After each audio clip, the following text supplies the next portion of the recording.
ಇಂದು ಹೊಸಪೇಟೆಯ Rotary ಕ್ಲಬ್ನಲ್ಲಿ ಬಾಳೆ ಬೆಳೆಯ ಬಗ್ಗೆ ಕುರಿತು ರೈತರೊಂದಿಗೆ ತಾಂತ್ರಿಕ ಉಪನ್ಯಾಸಕರು ಹಾಗೂ ವಿಜ್ಞಾನಿಗಳೊಂದಿಗೆ ನಡೆದ ಬಾಳೆ ಬೆಳೆಯ ತಾಂತ್ರಿಕ ಮಾರ್ಗದರ್ಶನ ಸಂವಾದ ಕಾರ್ಯಕ್ರಮದಲ್ಲಿ ವಿಜಯನಗರ ಕ್ಷೇತ್ರದ ಜನಪ್ರಿಯ ಶಾಸಕರಾದ ಶ್ರೀ ಎಚ್.ಆರ್. ಗವಿಯಪ್ಪನವರು ಉದ್ಘಾಟಕರಾಗಿ ಪಾಲ್ಗೊಂಡರು.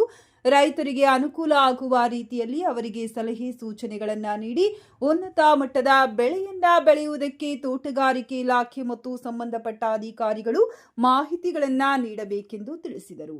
ಈ ಸಂದರ್ಭದಲ್ಲಿ ಮುನಿರಾಬಾದ್ ತೋಟಗಾರಿಕೆ ಇಲಾಖೆಯ ಡೀನ್ಗಳಾದ ಡಾಕ್ಟರ್ ಶಾಂತಪ್ಪ ತಿರ್ಕಣ್ಣವರ್, ವಿಜಯನಗರ ತೋಟಗಾರಿಕೆ ಇಲಾಖೆಯ ಜಂಟಿ ನಿರ್ದೇಶಕರಾದ ಶ್ರೀ ಮಂಜುನಾಥ್ ಟಿಡಿ, ರೇಷ್ಮೆ ಇಲಾಖೆಯ ಉಪನಿರ್ದೇಶಕರಾದ ಶ್ರೀ ಚಿದಾನಂದಪ್ಪ ಪಿಜಿ, ತಾಲೂಕು ಪಂಚಾಯಿತಿಯ ವ್ಯವಸ್ಥಾಪಕರಾದ ಶ್ರೀ ವಿ ಸುಧೀರ್, ರೋಟರಿ ಕ್ಲಬ್ನ ಅಧ್ಯಕ್ಷರಾದ ಶ್ರೀ ದಾದಾಪೀರ್ ಕೆಎಸ್ ಸೇರಿದಂತೆ ಉಪನ್ಯಾಸಕರುಗಳಾದ doctor Kantharaj, doctor Raghunath R, doctor Sanna Pampanna ಹಾಗೂ ಚೇತನ್ ಟಿ ರವರುಗಳು ಉಪಸ್ಥಿತರಿದ್ದರು.